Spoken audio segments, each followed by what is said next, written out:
तो यहाँ पर देखें, आज हम बात करेंगे मोहम्मद मंदूर के ताल्लुक से, और 4 लोगों के ताल्लुक से हम गुफ्तगू करेंगे। ये असर हदीस के आपके उदबा हैं। और मैंने बताया था मिखाइल नैमा के मुतालिक गुफ्तगू नहीं होगी, क्योंकि मिखाइल नैमा के मुतालिक हम ऑलरेडी गुफ्तगू कर चुके हैं। ठीक है, हम ऑलरेडी गुफ्तगू कर चुके हैं। तो यहाँ पर बात करेंगे हम मोहम्मद मंदूर की। इन मोहम्मद मंदूर को, गर्चे मैं शायद यहाँ पर लक़ब इनका नहीं लेकर आया हूँ, लेकिन उनको शेखुल नुक्कात कहा जाता है। असर हदीस में इनको शेखुल नुक्कात कहा जाता है, मोहम्मद मंदूर को। यह आपने अपने जहन में रखना है। उसके बाद मोहम्मद मंदूर की एक किताब है, एक दो किताबें हैं, खासकर इनकी वो किताब अन-नक़्दुल मनहजी इंदल अरब, बहुत ज्यादा मशहूर है। और ये किताब इनका पीएचडी का थेसिस था, पीएचडी का मकाला था। ठीक है, पीएचडी का थेसिस था और पीएचडी का मकाला था। तो इसको आपने अपने जहन में रखना है। तो देखें यहाँ पर लिखा हुआ है जो लक़ब मैंने बोला, नाक़िदुन अदबियुन, अदबी नाकिद हैं क्योंकि हम नाकिद पढ़ रहे हैं, और मिस्र से ताल्लुक रखते हैं। कहाँ से ताल्लुक रखते हैं? आपके मिस्र से ताल्लुक रखते हैं। थोड़ा सा गौर करें, हम कर लेते हैं गौर। हमने जो नुकात फिल असरिल हदीस हैं, हमने सबसे पहले पढ़े हुसैन अहमद मरसफी, फिर उसके बाद पढ़े तहा हुसैन, फिर उसके बाद पढ़े अक्काद। ठीक है, फिर उसके बाद हमने किसको पढ़ा था? ये यही आ गए हैं, मंदूर। ठीक है, फिर उसके बाद हमने अहमद शाइब को पढ़ा। ठीक है, उसके बाद गुनैमी हिलाल को हमने पढ़ा, गुनैमी हिलाल को नहीं पढ़ा सर, गुनैमी हिलाल।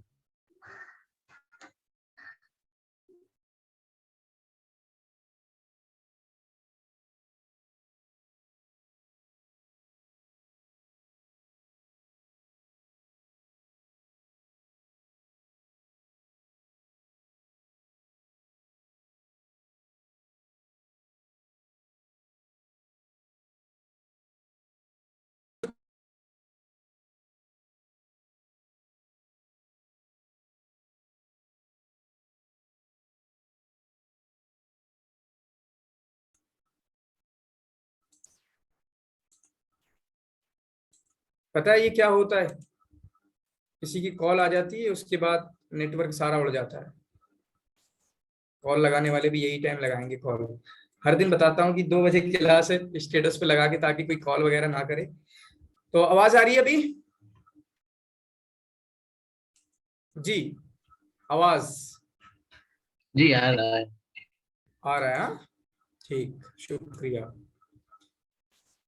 तो 9 में से 9 बंदे हैं नुकात फिल असरिल हदीस में से, और उनमें से 7 जो हैं आपके मिस्र से ताल्लुक रखते हैं। एक है गुनैमी, एक है आपके मिखाइल नुआइमा, एक है आपके मिखाइल नुआइमा जो कि आपके लबनान से ताल्लुक रखते हैं, और दूसरे हैं आपके अब्दुस्सलाम अल मुस्दी, जिनको आखिर में पढ़ेंगे। ये आपके तूनिस से ताल्लुक रखते हैं। कहां से ताल्लुक रखते हैं? तूनिस से ताल्लुक रखते हैं। पूरे सिलेबस में तूनिस से ताल्लुक रखने वाले 2 बंदे हैं। तूनिस से ताल्लुक रखने वाले पूरे सिलेबस में 2 बंदे हैं। एक ये हैं अब्दुस्सलाम मुस्दी जो जिंदा हैं, और इसी तरीके से अबुल कासिम अश्शाबी। इनके लेक्चर वगैरह भी आपको लिसानियात पे मिल जाएंगे। अगर आपको डालेंगे इनके लेक्चर वगैरह यूट्यूब पे, तो इनके लेक्चर मतलब अच्छी हालत में मिल जाएंगे, क्योंकि अभी हैं ये, गर्चे अब काफी उम्र होगी, अब उतना ज्यादा कुछ इनका मीडिया का एक्सपोजर नहीं रहा होगा, लेकिन आप इनकी वीडियो वगैरह देख सकते हैं। ठीक है, अहमद शाइब का जिक्र किया मैंने। ठीक है, मिस्र से ताल्लुक रखते हैं। ठीक है, तो ये तमाम हो गए। फिर उसके बाद हमने देखा कि नाकिद हैं, शेखुल नुक्काद हैं। इनकी पैदाइश कब हुई है? 1907 में इनकी पैदाइश हुई है, और 1965 में इनकी वफात हुई है। बहुत ज्यादा नहीं, लेकिन थोड़ा सा याद करने के अंदाज में मोहम्मद मंदूर और गुनैमी हिलाल को मैं थोड़ा सा मिलाने की कोशिश करूंगा, क्योंकि इनका है 1907। ठीक है, और शायद गुनैमी हिलाल का है 1917, है ना, थोड़ा सा 10 साल के बाद का 1917। ये होते हैं, वफात इनकी होती है 1965 में, और शायद उनकी होती है 1969 में या 67 में। ठीक है, अभी देखेंगे इंशाल्लाह, मैं बताऊंगा, वहां से फिर से रिपीट करूंगा। तो इस तरह की चीजें मोहम्मद मंदूर और गुनैमी हिलाल को आप जहन में रख सकते हैं। तो नाकिद हैं, नाकिद अदबी हैं, एक तो नाकिद हैं, कातिब हैं, लुग़वी हैं, लुग़वी भी हैं, मारस सहाफत व तदरीस अल जामई, तो जर्नलिज्म भी की है इन्होंने। इससे पहले आया कि अक्काद ने भी जर्नलिज्म में गए, तहा हुसैन भी जर्नलिज्म में गए, सहाफत में गए, और इसी तरीके से यूनिवर्सिटी में टीच भी किया। तदरीस अल जामई, यूनिवर्सिटी की टीचिंग लाइन में भी आए। तो गोया कि ये जो इबारत है ना भाई साहब, यही आपका पूरा क्वेश्चन बन सकता है। ये वाली इबारत दे देंगे, ठीक है, और उसके बाद एक आध हिंट और दे सकते हैं, तो फिर आपको बताना होगा ये किसके बारे में है। तो इस तरीके की जो इबारतें होती हैं इनको मैं कह सकता हूं कि इंट्रोड्यूसिंग लाइन होती हैं, या किसी के तारीफी कलिमात होते हैं इस तरीके के, बगैर नाम के तारीफी कलिमात। बहुत सारा होता है ना, मैं आपके सामने नाम नहीं लूंगा लेकिन फिर भी आप बता देंगे ये आप उनके बारे में बातें कर रहे हैं। तो गोया कि आपका जहन इस तरीके से जरूर चलना चाहिए, ठीक है, इन लोगों के बारे में। तो 1907 में पैदा होते हैं और 1965 में इनकी वफात होती है। आशा तारीखन हाफिलन बिमारिक सियासिया, चांचे इनकी पूरी जिंदगी में हम देखते हैं सियासी मार्का आराइयां रही हैं, मतलब एक दूसरे से सियासी तौर पे, फिक्री, इज्तिमाई, इन तमाम चीजों से। तो ये भी एक कहीं ना कहीं इनकी जिंदगी को वाजे करता है, ठीक है। इनकी जिंदगी में ये सियासी, फिक्री, इज्तिमाई, एक दूसरे से महावाराई होती रही हैं इनकी जिंदगी में। फिर उसके बाद यहाँ पर देखें वुलिदा बिशर्किया, तो पैदा कहां पर हुए, ये आपके जो है कुफ्र मंदूर नामी जो जगह है उसी की वजह से इनको, ठीक है, कुफ्र मंदूर नामी जो जगह है वहां पर एक मुहाफजत शर्किया में इनकी पैदाइश हुई है। कहां पर इनकी पैदाइश हुई है, आपके मुहाफजत शर्किया में इनकी पैदाइश हुई है, ठीक है। कब, 1907 में। फिर उसके बाद वल्तहक़ बिकुल्लियतिल हुकूक वक्त इफ्तिताहिल जामियतुल मिस्रिया, तो जब जामियतुल मिस्रिया ओपन हुई, अब देखें यहां पर क्या मकसद है इसका। हम जानते हैं कि जामियतुल मिस्रिया कब ओपन हुई है, जल्दी कमेंट में बताएं कब ओपन हुई है, जल्दी कमेंट में बताएं, ताहा हुसैन की जिंदगी में जाके जल्दी से। जामियतुल मिस्रिया कब ओपन हुई है? 1908 में। 1908 में। तो वहां पर, और यहां पर क्या लिखा हुआ है, तो इसकी क्या तत्बीक होगी। यहां पर लिखा हुआ है कि 1925 में जब जामियतुल मिस्रिया ओपन हुई, क्या तत्बीक होगी, कैसे दोनों को बताएंगे, फिर आप बता पाएगा कोई? जी भाई साहब, तो 1908 में जामियतुल मिस्रिया, जो कि जामियतुल अहलिया थी, एक प्राइवेट यूनिवर्सिटी थी, और 1925 में उसको एक गवर्नमेंट यूनिवर्सिटी बना दिया गया, ठीक है, गवर्नमेंट यूनिवर्सिटी बना दिया गया। यही मतलब है, बस यही मतलब है कि जब गवर्नमेंट यूनिवर्सिटी, गवर्नमेंट का उसे गवर्नमेंट का उसको लेवल लगाया गया, तब जाके 1925 में इन्होंने एडमिशन लिया।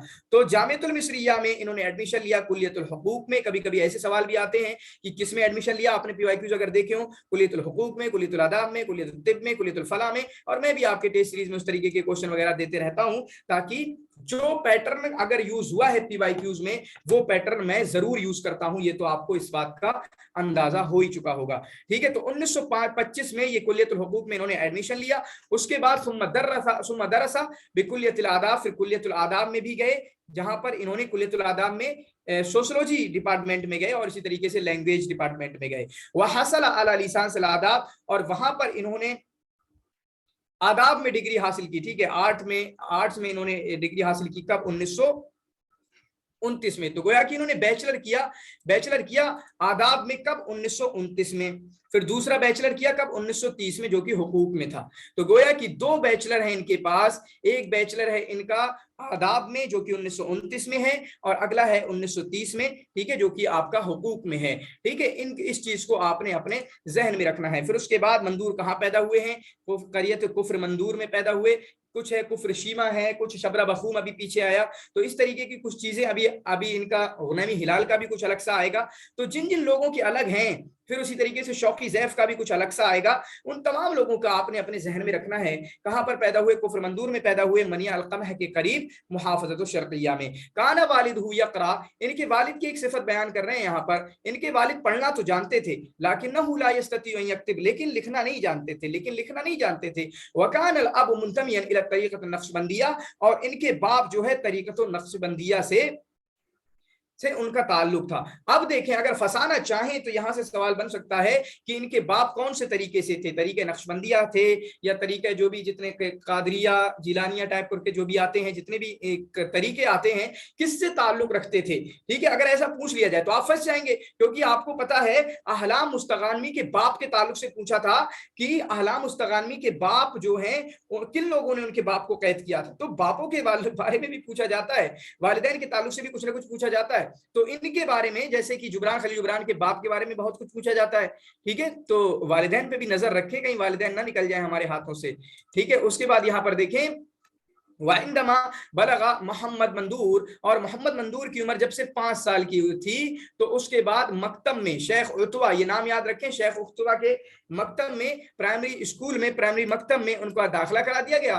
फतअल्लम अल-क़िराअत वल किताबत वल हिसाब व जुज़ई अम्मा व तबारक, ठीक है। चुनांचे वहां पर इन्होंने पढ़ना सीखा, लिखना सीखा, मैथ सीखा, हिसाब सीखा, यही तो हिसाब वगैरह, और इसी तरीके से 2 पारे याद किए सीखे, कौन से, 29वां और 30वां पारा, 29वां और 30वां जुज़ कुरान का इन्होंने सीखा। सुम्मल तहक़ा बिमदरसते अल्फ़ई अल-इब्तिदाइया, चुनांचे वहां पर इन्होंने मदरसते अल्फ़ई करके एक है प्राइमरी एजुकेशन वहां पर, तो शुरुआत में एक मतलब दीनी मकतबे में चले गए और उसके बाद फिर वो एक प्राइमरी एजुकेशन में प्राइमरी स्कूल में गए, अल्लती तबउदु अन कुफ्र मंदूर, जो कि कुफ्र मंदूर से तकरीबन 6 किलोमीटर दूर था। तो काना मंदूर, ये बात याद रखें, काना मंदूर अत्तिफ्ल यक़तउहा कुल्ल सबाहिन राकिबन हिमारन, जब ये उस स्कूल में जाते थे रोजाना सुबह सुबह तो गधे पर बैठकर जाते थे। कितना रास्ता सफर तय करते थे, ये 6 किलोमीटर का रास्ता तय करते थे, ठीक है, 6 किलोमीटर का रास्ता तय करते थे। तो अभी आपने देखा 1907 में इनकी पैदाइश है। अभी और बहुत सारी डेटे में, डेट्स जो तारीख है इनकी जिंदगी में, जो तवारीख हैं, उनको भी मैं समझाने की कोशिश करूंगा, कौन कौन सी तारीखें हैं, क्या क्या हुआ है। फिर उसके बाद वफी सनत 1921 में मंदूर को प्राइमरी एजुकेशन की डिग्री मिली, मतलब 5वां वगैरह पूरा किया। तो इससे तो कोई मैटर नहीं करता भाई साहब, प्राइमरी को क्या कोई पूछेगा, ठीक है। तो 1921 में इन्होंने प्राइमरी की तालीम हासिल की, वहां पर उसकी डिग्री मिली। तखलु आदाक में मदरसत इंसानविया, और मदीनतुल ज़काकीक में जहां पर थे ये, मदीनतुल ज़काकीक में कोई प्राइमरी सेकेंडरी स्कूल ना था, स्कूल ना था। अलहक़हु अबूहु बिल क़िस्म दाखिली फी मदरसत तंता, जिसकी वजह से इनको सेकेंडरी स्कूल में इनके अब्बू ने तंता के स्कूल में डाल दिया।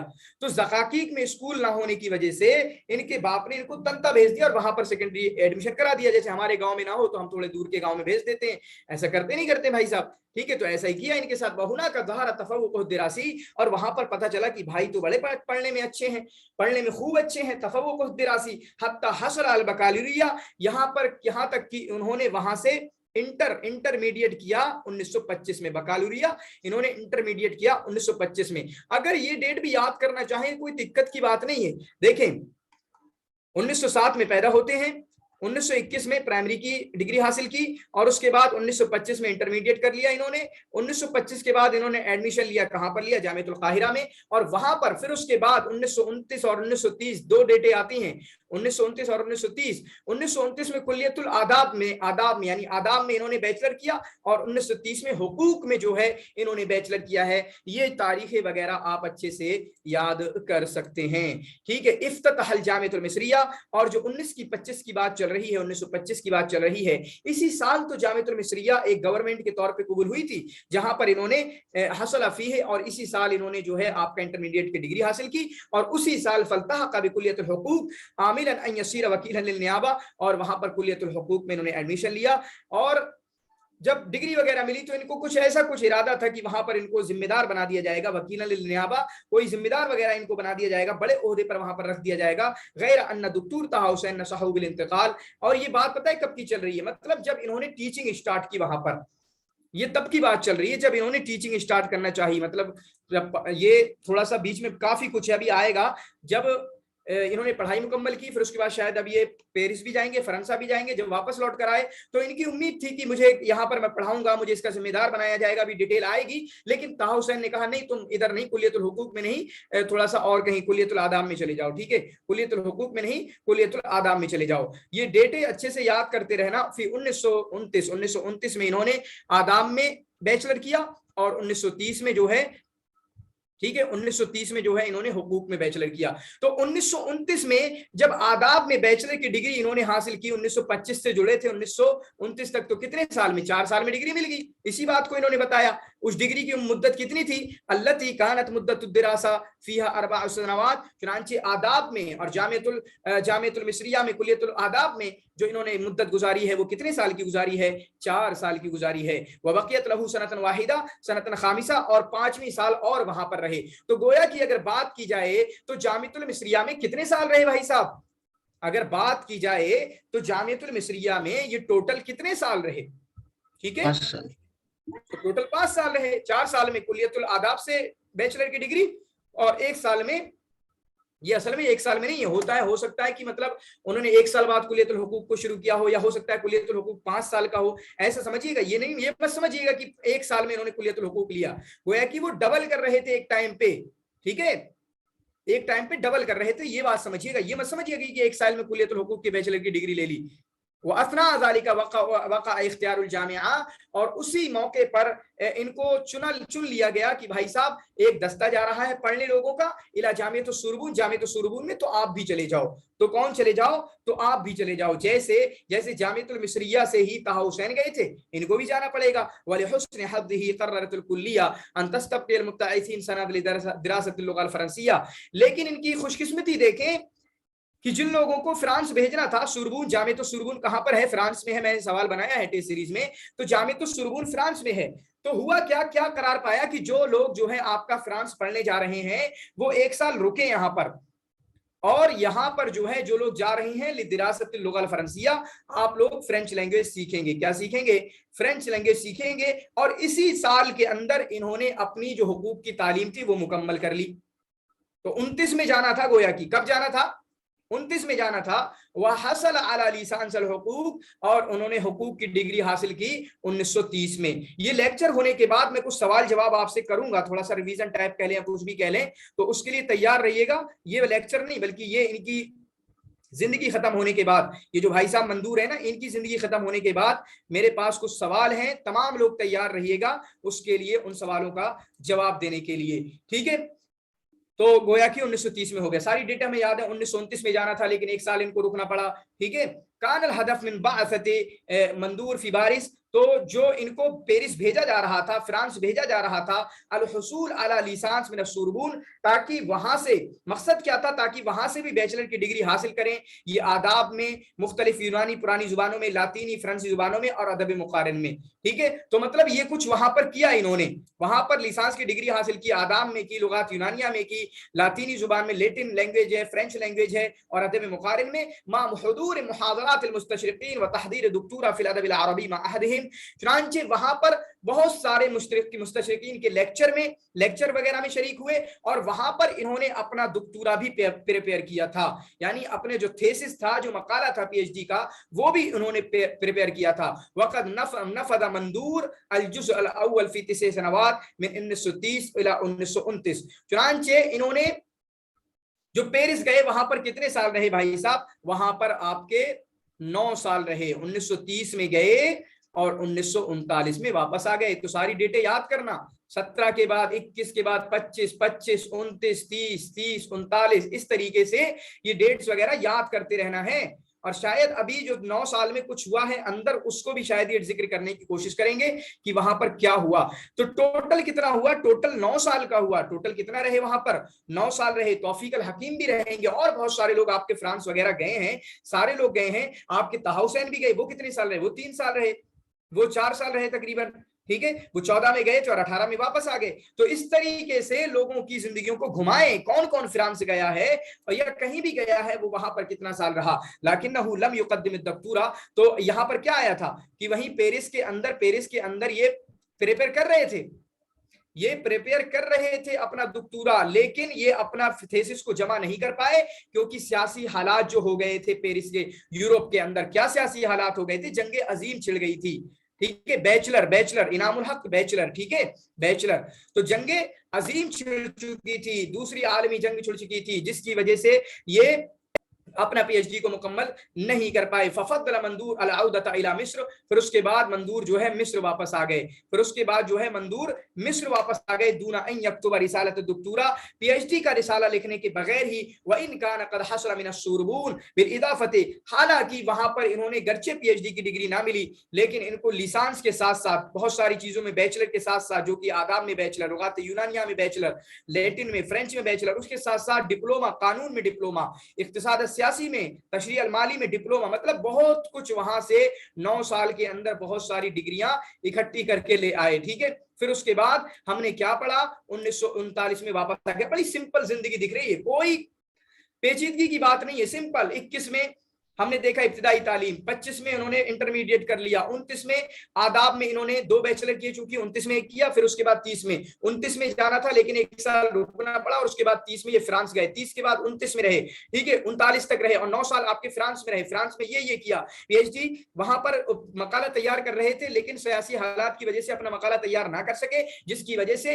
1939 में आद मंदूर इलल काहिरा, ये काहिरा वापस आ गए। वकाना अहमद अमीन कद सारा अमीदन लिकुलियतिल आदाब, और उस वक्त जामियतुल मुसरिया में कुलियतुल आदाब के जो अमीद थे, जो डीन थे, वो कौन थे? आपके अहमद अमीन। अहमद अमीन कौन थे? आपके अहमद अमीन थे। वलम यकुन मंदूर कद हसल अला दरजत दुक्तूरा फिल अदब अल अरबी, चूंकि मंदूर के पास पीएचडी नहीं थी। वलम यकुन कद हसला मंदूर कद हसल अला दरजत दुक्तूरा, चूंकि आपके इनके मंदूर के पास पीएचडी की डिग्री नहीं थी। फरफद दुक्तूर तहा हुसैन अन युदर्रिस फी क़िस्म लुग़ा अरबिया, तहा हुसैन ने कहा कि तुम अरबिक डिपार्टमेंट में नहीं पढ़ा सकते, अरबिक डिपार्टमेंट में नहीं पढ़ा सकते हो, ठीक है। उसके बाद यहाँ पर देखिए सुम्मा इफ्ततहतिल कुल्लियतुल आदाब, एक बीच में यहाँ पर एक बात छूटी हुई है, मैं आपको क्या बताऊं ना, बताऊं मैं आपको, वो क्या है? जब ये 1930 में जा रहे थे, कहां पर जा रहे थे? पेरिस जा रहे थे। यही थोड़ा सा अजीब सा लगा। दो तरीके का रुख है यहाँ पर तहा हुसैन का इनकी जिंदगी में।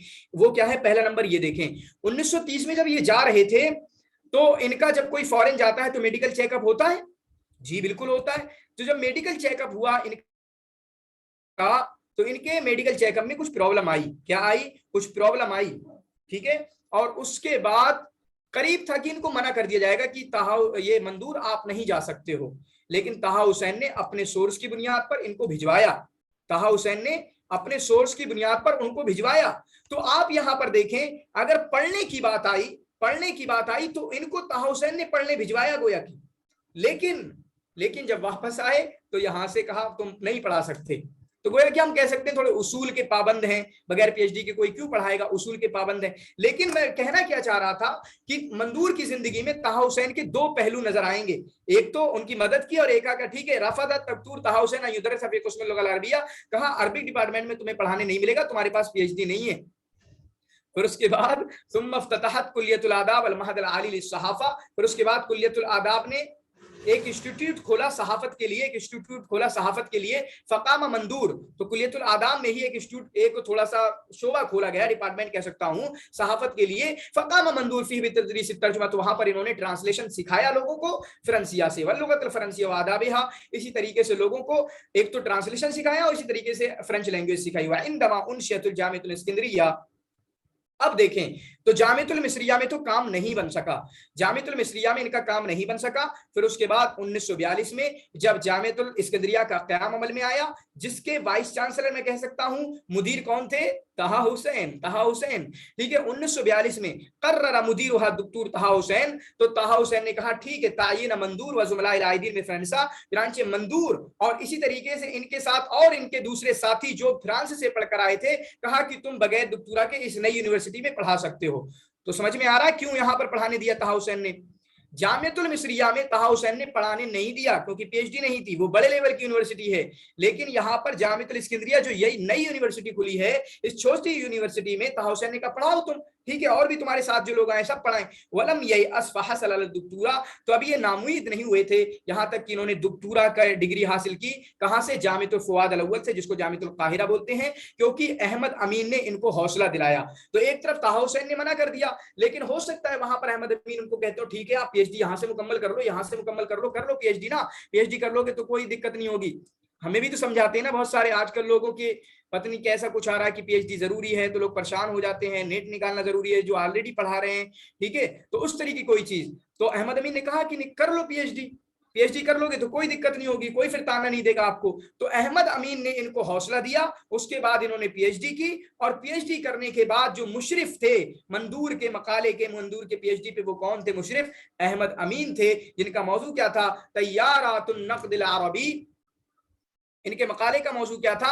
तैयारातुन नक़्दिल अरबी फिल क़र्न अर्राबि अल हिजरी। इसको याद करेंगे, ये इनका मौजू था, क्योंकि मौजू हमने तहा हुसैन के दो मौजू याद किए, ठीक है। इसी तरीके से इनका भी मौजू याद करें। बैनमा आलना तहा हुसैन, फिर उसके बाद तहा हुसैन ने ऐलान कर दिया अन्नहु लन यअतरिब बिहाज़ा दुक्तूरा, ये दुक्तूरा नहीं माना जाएगा। और दुक्तूरा की डिग्री कब हासिल की? 1943 में। कब हासिल की? 1943 में। तो ताहा हुसैन ने कहा नहीं माना जाएगा डुगरा, ये वाला पीएचडी नहीं मानी जाएगी। और जब इनका पीएचडी का सबमिशन होना था, इनके थेसिस का, तो ताहा हुसैन ने कहा कि मैं जो है वो कमेटी, वो लजना जो बनती है, जो मुनाकशा करते हैं पीएचडी का, थेसिस का, मकाले का, मैं उसमें नहीं बैठूंगा, ठीक है, नहीं बैठूंगा मैं। फिर उसके बाद ये बहस जो इन्होंने पीएचडी का मकाला जो लिखा था, इसको कई मर्तबा तबाह किया गया। किस नाम से? जो कि है अन-नक़्दुल मनहजी इंदल अरब। वो तो है तैयारातुन नक़्दिल अरबी फिल क़र्न राबी अल हिजरी है, लेकिन उसको छापा जो गया, इस बहस को वो किस नाम से छापा गया? किताब का नाम क्या हुआ? अन-नक़्दुल मनहजी इंदल अरब। काफी बेहतरीन किताब है नक़्द की, इसको कभी भी आप भूल और इग्नोर नहीं कर सकते हैं। और ये बात तो याद रखेंगे ही कि आपका जो है ये पीएचडी का मकाला है। और ये जो किताब है अल्लज़ी सारा मरजान मरजामियन मिन अल मराजी अल सियासिया फी दिरासत अल अदब अल अरबी। चुनांचे अरबी अदब की कोई स्टडी करना चाहता है, कोई दिरासा करना चाहता है, तो सबसे अहम मर्जा अगर कोई है यूनिवर्सिटी लेवल पे, तो वो है अन-नक़्दुल मनहजी इंदल अरब। सच बता रहा हूं, अभी हमने जो पढ़ा, हमें शायद उसमें, बल्कि इनकी दूसरी किताब थी, वो तो रिसर्च पे, दूसरी किताब रिसर्च मेथोडोलॉजी पे, मनहजुल बहस फिल लुगाती वाला दूसरी किताब है। लेकिन नक़्द अगर कोई पढ़ाएगा तो इनकी ये किताब भी पढ़ाई जाएगी, ठीक है, इनकी ये किताब भी जरूर सामने आएगी। फिर उसके बाद वासल अहमद अमीन दामहू लिमंदूर। अहमद अमीन लगातार मंदूर की मदद करते रहे। फदम्महू इला उदवत लजनत तालीफ व नश्र। जो अहमद अमीन का जो लजनत तालीफ व नश्र व तर्जुमा था, जिसको 1914 में काम किया था, उनसे कहा ठीक है तुम मेरे इधर आके काम करने लगो, यहाँ पर जो तर्जमे के काम होते हैं, जो लिखने लिखाने के काम होते हैं, आओ हमारे यहाँ पर, हमारे मतबा में काम करो। अल्लती नशर मंदूर मिन खिलालिहा अदन मिन मुतरजमातिही। जहां पर बहुत कई ट्रांसलेशन मंदूर ने निकलवाए। कमा फतह अमामहू बाबल किताबत फी मजल्लत सकाफा। जिसकी वजह से अहमद अमीन ने और फिर ये भी कहा कि तुम एक तो मेरे उसमें काम करो, फिर उसके बाद जो मेरा मजल्ला निकलता है मजल्लत सकाफा, आओ इसमें भी लिखो, इसमें भी लिखो, ठीक है। अल्लती काना तस्दुरहा लजना आदाक वकाना अहमद अमीन यरसु तहरीरहा। और उस वक्त जो है मुजल्लत सकाफा के रईस तहरीर कौन थे? अहमद अमीन थे, क्योंकि ये मजल्ला आपका इन्हीं का था, अहमद अमीन का ही था, ठीक है।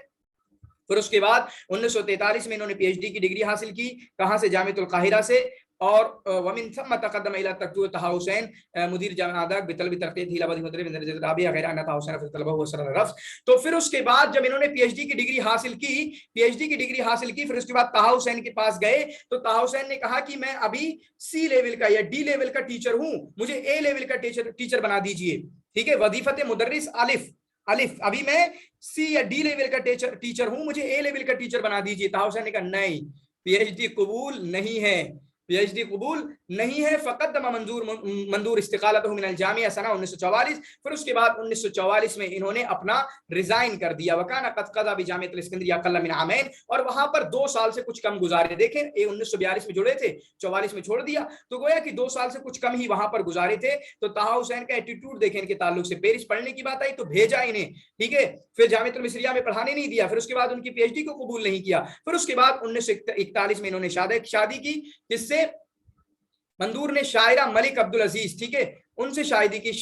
मलिक अब्दुल अजीज की बेटी जो हैं, उनसे शादी की 1941 में। आप इनकी जिंदगी में डेट वगैरह देखने की कोशिश करें। 1917 में पैदाइश, 1907 में इनकी पैदाइश है। 1921 में जो है, 1921 में आपका प्राइमरी की डिग्री हासिल की। 1925 में आपका इंटरमीडिएट किया। 1925 में जामिअतुल काहिरा से, बल्कि जामिअतुल मिस्रिया अलग है, जामिअतुल काहिरा अलग है, तो जामिअतुल मिस्रिया में एडमिशन लिया। फिर उसके बाद 4 साल बाद 1929 में वहां से आदाम में इन्होंने बैचलर की डिग्री हासिल की। 1 साल बाद हुकूक में 1930 में इन्होंने बैचलर की डिग्री हासिल की। और 1930 में ये फ्रांस चले गए। 1930 में जब फ्रांस गए तो 1939 में लौटकर वापस आए मिस्र, ठीक है। और वहां पर ये अपना पीएचडी का मकाला तैयार कर रहे थे, लेकिन पीएचडी का मकाला तैयार नहीं कर सके। जब 1939 में वापस आए तो इन्होंने पढ़ाना चाहा जामिअतुल मिस्रिया में, लेकिन ताहा हुसैन ने कहा कि भाई साहब आपकी औकात नहीं है अरबिक डिपार्टमेंट में पढ़ाने की, तो नहीं पढ़ाया। लेकिन उसके बाद जब 1942 में जब जामिअतुल इस्कंदरिया कायम हुई, जो ताहा हुसैन उसके वाइस चांसलर थे, तो इन नए लोगों को जो बगैर पीएचडी के थे उनको यहाँ पर टीचर रख लिया।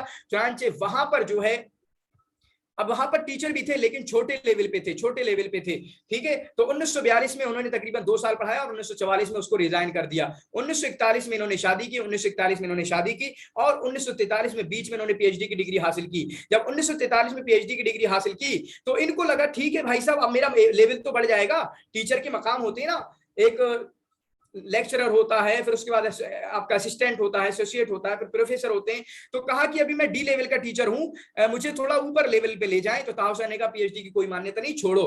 फिर उसके बाद इनकी किताबें देखें, मैंने बताया सबसे मशहूर किताब अन-नक़्दुल मनहजी इंदल अरब, ये तो वो खासकर ये तो वो है जिसके जरिए इनको पीएचडी की डिग्री मिली है। फिर नक़्द वल अदब मशहूर किताब, दिफाउन अल अदब मशहूर किताब, मिनल हकीम अल क़दीम इलल मवातिन अल हदीस, तारीख़ व ऐलान हुकूक़ुल इंसान। ये ऊपर की जो 3 किताबें हैं ये मशहूर हैं, बहुत बार बार आगे पीछे करके इनसे क्वेश्चन पूछते रहते हैं। अन-नक़्दुल मनहजी इंदल अरब फ़ी अन-नक़्द वल अदब दिफ़ाउन अनिल अदब। फिर उसके बाद मसरहियात शौक़ी इसको याद करेंगे। और उसके बाद अन-नक़्द वन-नुक़्क़ाद अल-मुआसिरून, फिर ये किताब भी बहुत मशहूर है, अन-नक़्द वन-नुक़्क़ाद अल-मुआसिरून। और इस किताब को आप में से पढ़ना भी चाहिए। जो लोग नक़्द का और ज्यादा मुताला करना चाहते हैं वो इन दोनों किताबों को पढ़ सकते हैं। एक अन-नक़्द वन-नुक़्क़ाद अल-मुआसिरून, क्योंकि इसमें मिखाइल नईमा मरसफ़ी वगैरह के बारे में काफी डिटेल में है, और कुछ नॉलेज मेरी जो मैं कभी डिस्कस ज्यादा डिटेल करता हूं तो इसी किताब से आती है। तो अन-नक़्द वन-नुक़्क़ाद अल-मुआसिरीन को आप पढ़ सकते हैं। इसी तरीके से ऊपर वाली जो किताब अन-नक़्दुल मनहजी इंदल अरब वो किताब पढ़ सकते हैं। इसी तरीके से इनकी किताबों की तादाद यहाँ पर खत्म नहीं हो जाती है, और भी कई किताबें हैं जो ठीक है आप उनकी तरफ देख सकते हैं, लेकिन मशहूर किताबें इनको आप जरूर देखेंगे। ठीक है, तो कोई सवाल हो तो आप कमेंट में पूछेगा, लेकिन अभी है मेरे पास सवाल। ठीक है, यहाँ पर मैं नाम लूंगा, जो भी बोलेगा उसको फौरन बोलना पड़ेगा। ठीक है,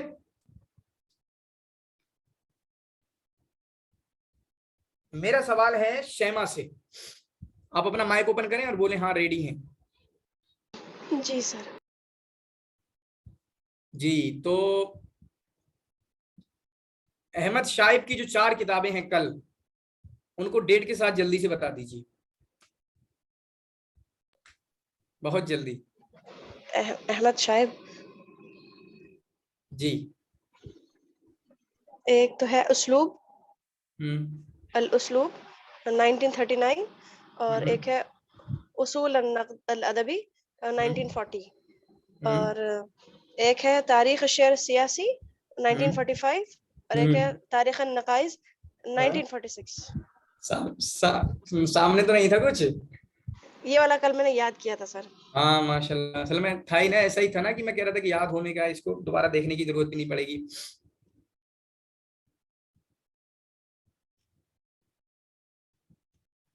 चलें, इकराम हैं आप?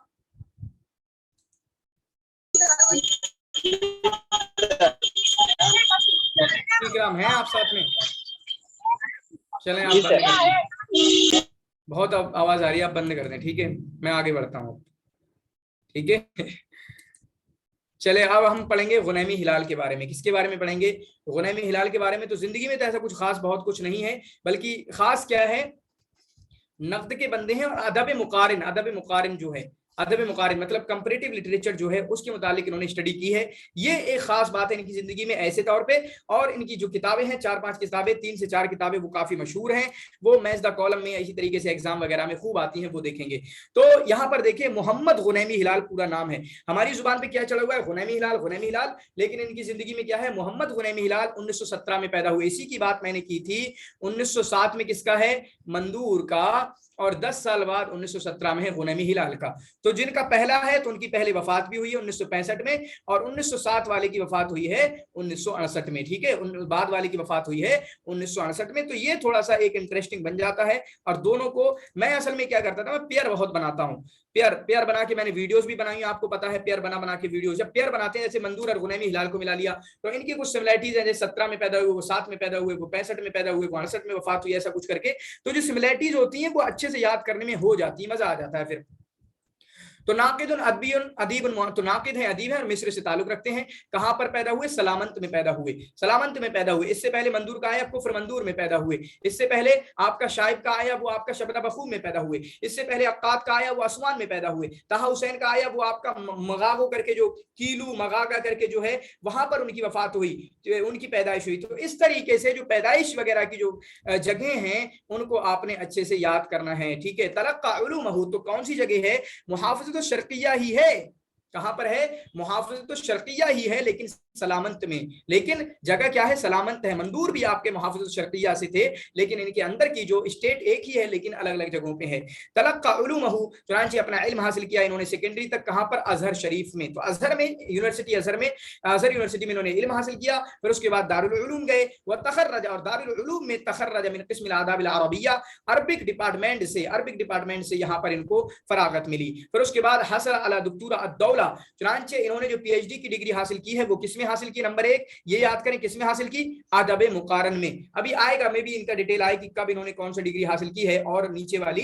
तो अदब मुकारन में इन्होंने, किसमें? अदब मुकारन में, कंपैरेटिव लिटरेचर में इन्होंने डिग्री हासिल की, पीएचडी की। कहां से? जामिअतुस सुरबून से। कहां से? जामिअतुस सुरबून से।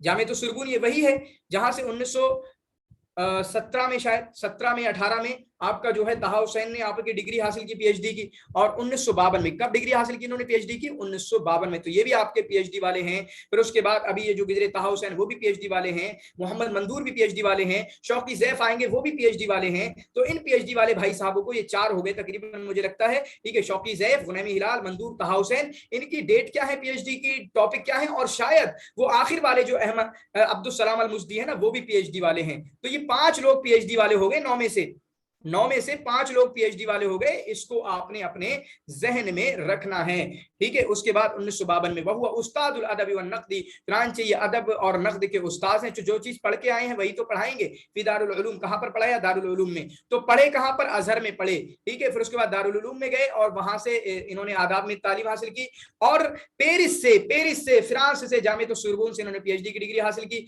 फिर उसके बाद इन्होंने दारुल उलूम में नंबर 1 पढ़ाया, जामिअतुस सुदानिया में पढ़ाया, और इसी तरीके से अजहर में भी पढ़ाया, और उसके बाद महदुद दिरासात अल अरबिया फिल काहिरा यहाँ भी पढ़ाया है। तो इन 4 जगहों पे इन्होंने एज अ टीचर के रोल अदा किया है, वो भी याद रखेंगे।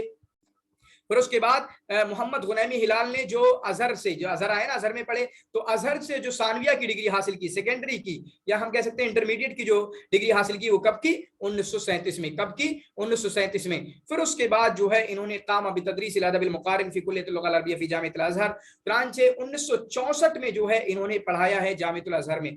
तो वहां से डिग्री हासिल की जामिअत अल अज़हर से 1937 में, और जामिअत अल अज़हर में फिर उसके बाद इन्होंने अदब मुकारन पढ़ाया भी है। इनके 2 खास टॉपिक हैं, इन 2 खास टॉपिक को अच्छे से नजर में रखेंगे। काना यहतम बिमौदुआइन मौदुआत अल अदब अल मुकारिन, अदब मुकारिन तो है ही, ये तो आपके जहन में आपकी उंगलियों पर होना चाहिए, कंपैरेटिव लिटरेचर, ठीक है। अदब मुकारिन में जो आपका जो है 2 अहम टॉपिक थे, इनके क्या थे? तासीरुन नस्र अल अरबी अला नस्र अल फारसी, यानी 6वीं और 5वीं सदी हिजरी में अरबी का नस्र अरबी का, अरबी नस्र का फारसी नस्र पर क्या फर्क पड़ा है, क्या असर पड़ा है, उसके ताल्लुक से इन्होंने गुफ्तगू की। उसके बाद वसानी अनिल फ़ैलसूफ़तुल मिस्रिया हैबाता फिल अदबैन, जो एक मिस्रियन इजिप्शियन फिलोसोफर हैं हैबातिया करके, उन्होंने जो फ्रेंच लिटरेचर में लिखा है, इंग्लिश लिटरेचर में लिखा है, उसके मुतालिक गुफ्तगू की है। तो इनके जो 2 टॉपिक हैं, अरबी नस्र का फारसी पर क्या फर्क है, नंबर 1 एक फिलोसोफर हैं, आपके मिस्र की फिलोसोफर हैं, उन्होंने जो 2 लैंग्वेज में लिखा है, फ्रेंच में और इंग्लिश में, उन दोनों के मुतालिक इन्होंने आपका कंपैरेटिव लिटरेचर में स्टडी किया है और दरासा किया है। इसको आपने अपने जहन में रखना है। फिर उसके बाद मुअल्लफ़ातुहु फिल अरबिया, अरबी में इनकी जो किताबें हैं, इनकी किताबें याद रखना सब। ये पहली किताब अहम है अल अदबुल मुकारिन करके 1952 में, और उसके बाद रुमांतिया मैजदा कॉलम में आती है 1956 में, शायद पिछली लगातार दोनों बार आई है। अन-नक़्दुल हदीस भी किताब है, इस किताब को तो मैं बताता हूँ, क्यों बताता हूँ, क्योंकि अन-नक़्दुल अदबी किसकी किताब है? अन-नक़्दुल अदबी शायद शौकी ज़ैफ की किताब है, ठीक है, नहीं, अन-नक़्दुल अदबी शायद शौकी ज़ैफ की किताब है, जबकि फिन नक़्दुल अदबी मैं भी गलत हो रहा हूं यहाँ पर। तो अन-नक़्दुल अदबी फिन नक़्दुल अदबी जो मैंने किताबें बताई है, एक अहमद अमीन की किताब है इनमें से, और एक शौकी ज़ैफ की किताब है, और उसी से अगर छोटा सा मिला दें तो अन-नक़्दुल अदबी अल हदीस जो किताब है वो आपकी किनकी किताब है? वो आपकी यहाँ पर इनकी किताब है। जरा कमेंट में लिखिए, मेरे जहन से थोड़ा उड़ गया है। अन-नक़्दुल अदबी किसकी किताब है और फिन नक़्दुल अदबी किसकी किताब है? शायद, ठीक है, अन-नक़्दुल अदबी किसकी किताब है और फिन नक़्दुल अदबी किसकी किताब है? जहां तक मुझे याद पड़ता है, फिन नक़्दुल अदबी जो किताब है, फिन नक़्दुल अदबी वो शौकी ज़ैफ की किताब है, क्योंकि मैंने आपको कुछ बताया था कि फा से फा, शौकी ज़ैफ ऐसे करके थोड़ा सा, तो वो याद आ रहा है मुझे। देखिए थोड़ा सा हिंट मिला नहीं मिला मुझे? शौकी ज़ैफ करके यहाँ भी फा है, यहाँ भी फा है। और अन-नक़्दुल अदबी जो किताब है वो अहमद अमीन की किताब है। मैं सच बोल रहा हूँ क्या? सच मतलब सही बोल रहा हूँ क्या? जी, फिन-नक़्दुल अदबी शौकी ज़ैफ की किताब है और अन-नक़्दुल अदबी जो है अहमद अमीन की किताब है। फिर उसके बाद अन-नक़्दुल हदीस जो है, ये तीनों किताबें मशहूर हैं, ठीक है। फिर उसके बाद अल-हयातुल आतिफिया, इनकी डेट याद करेंगे तीनों की, 52, 56, 58। पहला क्या करें, जो हमेशा मैं बताता हूँ, आपने अगर अलग अलग से डेट याद नहीं करना है तो पहले बस ऐसे याद कर लें, तीन किताबें तरतीबवार, अल अदबुल मुक़ारिन, अर-रुमांतिकी, नक़्दुल अदबी अल हदीस, ऐसे याद कर लें। फिर उसके बाद 52, 56, 58 ऐसे याद हो जाएगा, 52, 56, 58, ठीक है। 52, 56, 58, जी बिल्कुल ठीक है। बहुत बहुत शुक्रिया तमाम लोगों का, जुनैरा और मोहम्मद सिराज, ठीक है। फिर उसके बाद ये किताब भी याद रखेंगे, अल हयातुल आतिफिया बैन अल अदरिया व सूफिया 1962 की, दौरुल अदब अल मुक़ारिन फी तौजीह दरासात अल अदब अल अरबी अल मुआसिर 1962, अल मवाक़िफ़ अल अदबिया, ये तो मशहूर किताब है भाई साहब, 1963 वाली, ये चौथी किताब जो मशहूर है। नजर सब पे रखना है लेकिन मशहूर किताबें मैं बता रहा हूं, ऊपर की तीन मशहूर किताबें, अल मवाक़िफ़ अल अदबिया 1963, इसको भी आपने अपने जहन में रखना है, इसको आपने अपने जहन में रखना है। फिर उसके बाद फिन नक़्दिल मसहरी, फिन नक़्दिल मसरही, ये एक किताब है। अन नमाज़िल इंसानिया, ये भी आपकी मशहूर किताब है, अन नमाज़िल इंसानिया फी दरासातिल अरबिया अल मुक़ारिना 1964, 1963। फिर उसके बाद इनकी किताब, इनकी वफात के बाद, बाद रहीली ही, इनकी वफात के बाद जो किताबें छपी हैं उनमें से दिरासात व नमाज़िज फी मज़ाहिब अश-शअर व नक़्द, ये किताब है। क़ज़ाया मुआसिरा फ़िल अदब व नक़्द, ये मशहूर किताब, पांचवी मशहूर किताब, पांचवी मशहूर किताब। तो ये पांच मशहूर किताबें आपने जरूर याद करना है।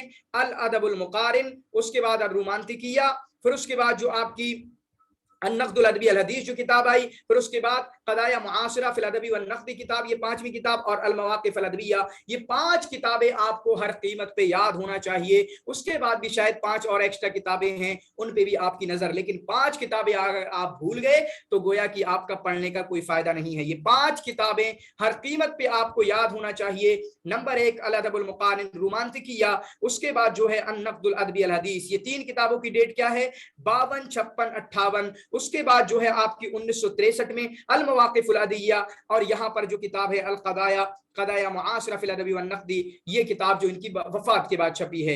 ये पांच किताबें आपने हर कीमत पे याद करना है। फिर उसके बाद फिर नक़्द अन-नक़्द तत्बीकी वल मुक़ारिन दिरासातुन अदबिया मुक़ारना।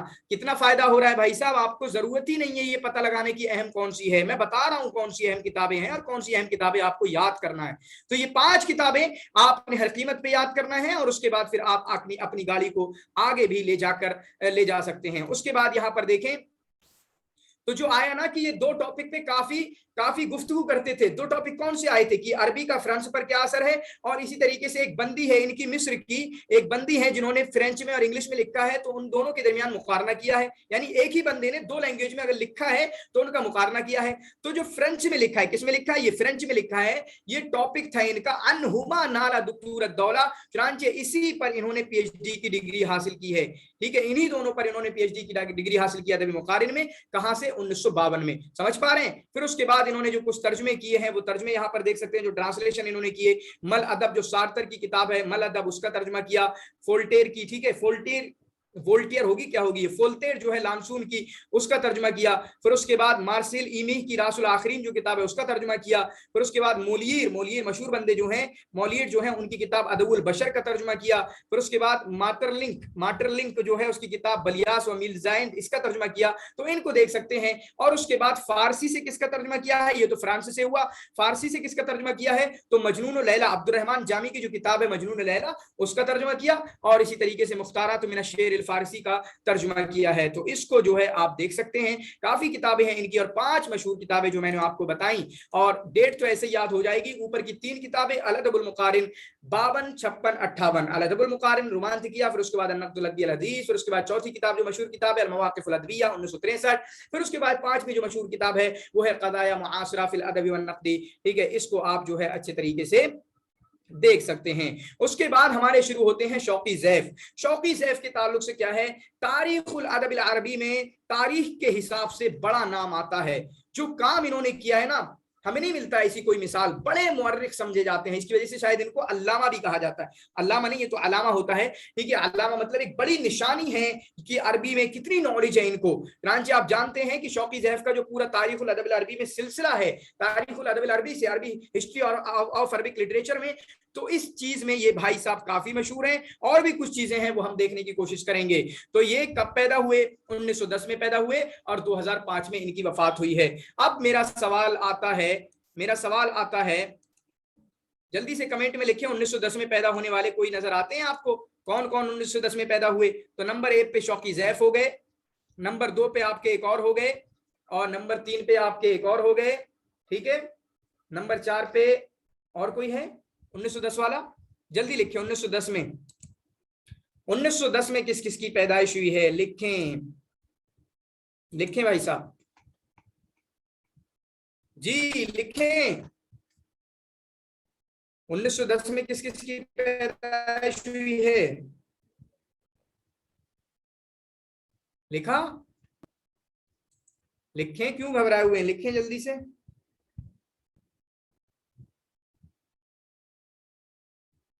जी, मेरी आवाज नहीं पहुंच रही क्या, या कोई नजर में है ही नहीं आपके? 1910 में किसकी पैदाइश हुई है? हाँ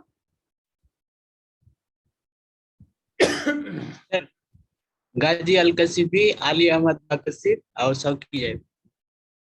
गाजी अल कुसैबी की? सही यस कह रहे हैं आप? Ali Ahmad, yes sir. ये क्या लिख दिया इन्होंने? 1910 क्या लिख दिया मोहम्मद सिराज ने? तो दो मुझे याद हैं, एक तो ये हो गए आपके शौकी ज़ैफ, अली अहमद बाकसीर, उमर अबू रीशा, 3 लोग हो गए। गाजी अल कुसैबी का 1910 है क्या? क्या बता रहे हैं आप? 2010 तो उनकी वफात होगी शायद, ऐसे कंफ्यूज मत क्या कीजिए, ठीक है। या 2008 है उनकी वफात, 2010 जो भी होगी, ठीक है। तो 1910 तो उनकी पैदाइश है नहीं, ऐसा तो पक्का है। तो एक हो गए शौकी ज़ैफ 1910, फिर उसके बाद हो गए आपके अली अहमद बाकसीर। बल्कि मैं एक तरतीब के साथ लिखूं, यहां पर आपको समझ में आएगा क्या तरतीब मैं देना चाह रहा हूं। पहले लिखूंगा मैं अली अहमद बाकसीर को, किसको लिखूंगा? अली अहमद बाकसीर को, 1910 में पैदा हुए, ये हैं 1910 वाले, लिख लेना एक थोड़े सा कॉपी के उसमें। फिर उसके बाद है उमर अबू रीशा, फिर उसके बाद तीसरे पर आएंगे आपके शौकी ज़ैफ। तो अली अहमद बाकसीर की पैदाइश जो हुई है, वफात हुई है 1969 में, उमर अबू रीशा की 1990 में, और इनकी हुई है 2005 में, ठीक है। समझ में आ रहा है? 2005 में उमर रीशा अली बाकसीर, ठीक है, बिल्कुल सही बात है। ये 3 बंदे मैंने लिख दिए, अपनी कॉपी में लिख लेना।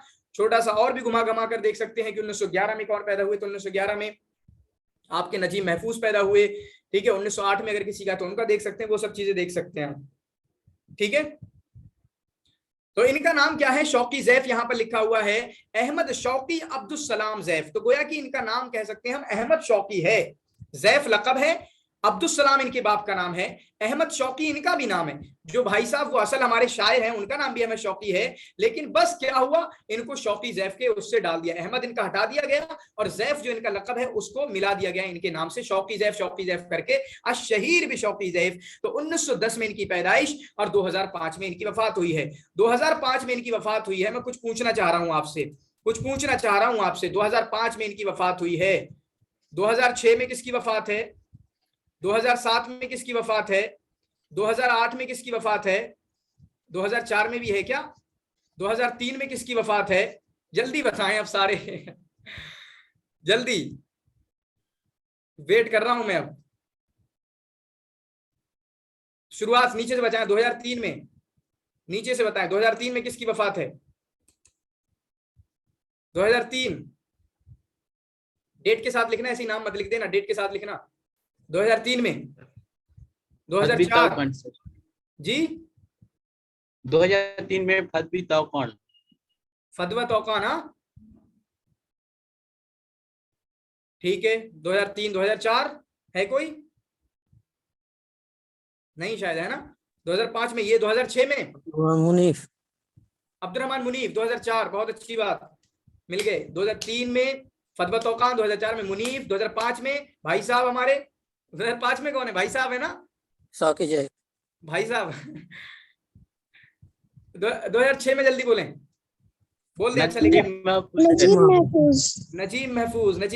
2007 नाजिक मलाइका, 2008 मोहम्मद दरवेश, 2009 अबू महफूज करीम अल मासूमी, 2010 गाजी अल कसीबी, 2011 अब्दुल करीम गल्लाब, 11 नहीं नहीं नहीं नहीं नहीं नहीं नहीं नहीं नहीं नहीं नहीं, गलत। 2000 है उनकी, 2017 है। 2000 ठीक है, तो ये कर लेना, थोड़ा छोटा सा जहन की प्रैक्टिस होती है और मजा आ जाता है, इंटरेस्टिंग बन जाता है। ठीक है, तो यहाँ पर देखें इनका इंट्रोडक्शन, इंट्रोडक्टरी अल्फाज इनके बारे में क्या है। अदीब हैं, आलिम लुग़वी हैं, लुगत भी है, मिस्र के ताल्लुक रखते हैं और मजमाउल लुग़ल अरबिया के प्रेसिडेंट हैं। मजमाउल लुग़ल अरबिया, मिस्र की जो मजमाउल लुग़ल अरबिया है लैंग्वेज एकेडमी, उसके प्रेसिडेंट हैं। हमने देखा था ताहा हुसैन भी उसके प्रेसिडेंट थे शायद, ठीक है, ताहा हुसैन भी थे। तो इन दोनों को ऐसे याद कर सकते हैं। 1910 में पैदा हुए, एक अनोखी जगह जो कहीं पर इनका नाम नहीं आता है वो है औलादे हम्माम, औलादे हम्माम। लेकिन स्टेट की बात करें तो स्टेट है दुमियात। स्टेट कौन सा है? स्टेट दुमियात है।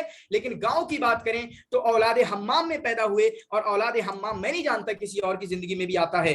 ये जो है अरबी नॉलेज की, सकाफत का मतलब होता है कि अरबी नॉलेज कितनी ज्यादा है। सकाफत वसी करना होता है कि आप अपनी नॉलेज वसी करें। तो अरबी नॉलेज में एक अलामत समझे जाते हैं, एक नमूना, एक निशानी समझे जाते हैं। अल्लफ़ अदद मिनल कुतुब फी मजाल अल अरबी, चुनांचे अरबी अदब के मैदानात में इन्होंने कई मौज़ूआत पे इन्होंने किताबें लिखी हैं। चुनांचे यहाँ पर देखें, काना दुक्तूर शौकी ज़ईफ, ये तो हमने देख लिया कि मिस्र के, तो मिस्र वाली जो मजमा लुग़ल अरबिया थी उसके तो प्रेसिडेंट थे। यहाँ पर सूरिया वाली जो मजमा लुग़ल अरबिया थे उसके भी मेंबर थे। इसी तरीके से उर्दून वाली में भी मेंबर थे। इसी तरीके से इराक वाली में भी मेंबर थे। तो क्या पता चला, जो बाहर की तीन हैं, जो अपने बाहर की तीन हैं, सूरिया की, उर्दून की, इराक की, वहां पर मेंबर थे। और अपने यहाँ वाली जो थी मिस्र वाली मजमाअतुल लुग़ल अरबिया बिल काहिरा, ठीक है, उसके जो है आपका प्रेसिडेंट थे। उसके कौन थे? ये आपका प्रेसिडेंट थे। उसके बाद नाला अक्सर मिन जायजा, इनको कई अवार्ड मिले हैं। इन अवार्ड की डेट याद कर लेना। और एक बात मैं हमेशा बोलता हूं कि हमारे पूरे सिलेबस में दो बंदे हैं जिनको दो तरीके के अवार्ड मिले हैं। नंबर 1 जायज़तुद दौलत तकदीरिया और जायज़तुल मलिक फैसल। एक बंदा और बताएं जिसको ये दोनों अवार्ड मिले हैं। आपने मेरे पीवाईक्यूज वगैरह देखे होंगे तो जरूर पता होगा आपको, एमसीक्यूज, पीवाईक्यूज, उनको जरूर देख के जाना। फिर से रिकमेंड कर रहा हूं, आज के टाइम पे रोजाना देखें उनको, पीवाईक्यूज, एमसीक्यूज को मेरे, ठीक है, या और भी कई तरीके के एमसीक्यूज। तो बताएं जल्दी से। यहाँ पर शौकीज है वो हैं जिनको दोनों अवार्ड मिले हैं। नंबर 1 जायज़तुद दौलत तकदीरिया भी मिला और जायज़तुल मलिक फैसल अल आलमिया भी मिला। ऐसा एक बंदे और हैं हमारे पूरे सिलेबस में, बताएं वो कौन हैं जिनको ये दोनों अवार्ड मिले हैं। आप कमेंट में लिखिएगा, मैं यहाँ पर पढ़ाता हूं। तो आप देखें, इनको 3 अवार्ड मिले। पहले मिला, सबसे पहले मिला इनको जायज़तुद दौलत तकदीरिया। वो कब मिला? 1979 में। फिर उसके बाद 4 साल बाद इनको जायज़तुल मलिक फैसल मिला 1983 में। कब मिला?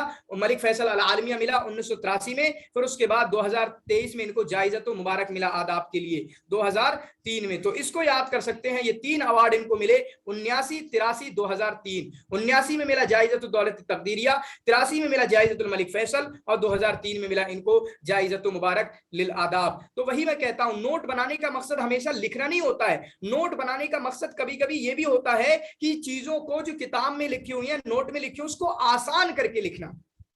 समझ रहे हैं? नोट बनाने का मकसद सिर्फ उतारना नहीं होता है, बहुत सारे केसेस में ऐसा भी होता है कि आसान करके लिखना। और नोट बनाने का मकसद हर केस में ये नहीं होता कि यहां पर बड़ा लिखा हुआ है हम 2 लाइन में लिख देते हैं। नहीं नहीं, ऐसा नहीं होता है। कभी कभी होता है कि जैसे आपकी जो किताबें हैं, जो हसन ज़ैयात ने असरे हदीस को शुरू किया है, वहां से बहुत सारे मजल्लात का तस्करा किया है। तो उन मजल्लात को क्या हम फैला के नहीं लिखेंगे? जो मजल्लात का कि उसने ये निकाला, उसने ये निकाला, उन्होंने एक लाइन में 3-3 मजल्लात का तस्करा किया है। हम क्या करेंगे? हर लाइन में एक एक लिखेंगे ताकि हम आसान करके लिखें। तो मैं क्या बोलना चाह रहा हूं? बोलना ये चाह रहा हूं, कभी कभी हमेशा ये नहीं होता नोट बनाने का मकसद कि हम शॉर्ट करके लिखेंगे। उसका मकसद कभी कभी ये भी होता है कि हम चीजों को आसान करके लिखेंगे। क्या करके लिखेंगे? हम चीजों को आसान करके लिखेंगे ताकि जब हम पढ़ें तो फिर से दोबारा से दिमाग लगाने की जरूरत ना पड़े। तो आपने क्या किया? 1979 में जायज़तुद दौलत तकदीरिया, 1983 में आपका जायज़तुल मलिक फैसल, और इसी तरीके से 2003 में। किसी को नहीं पता क्या जो मैंने सवाल पूछा है? चले बोले, यहां से लिखा नहीं अभी तक, समझा नहीं। ये 2 अवार्ड मिले हैं इनको, 2 अवार्ड। एक मिला है जायज़तुद दौलत तकदीरिया और एक मिला है इनको जायज़तुल मलिक फैसल। तो हमारे पूरे सिलेबस में एक बंदे और हैं ऐसे कि जिनको ये दोनों अवार्ड मिले हैं, दोनों इनको मिले हैं। अबुल हसन नदवी। सही कह रहे हैं? हाँ सर। आप झूठ कह रहे हैं। यही तो मिस्र के नहीं है। जायज़तुद दौलत तकदीरिया मिस्र वालों को मिलता है, कैसे मिल जाएगा उनको? समझ पाए कुछ अब?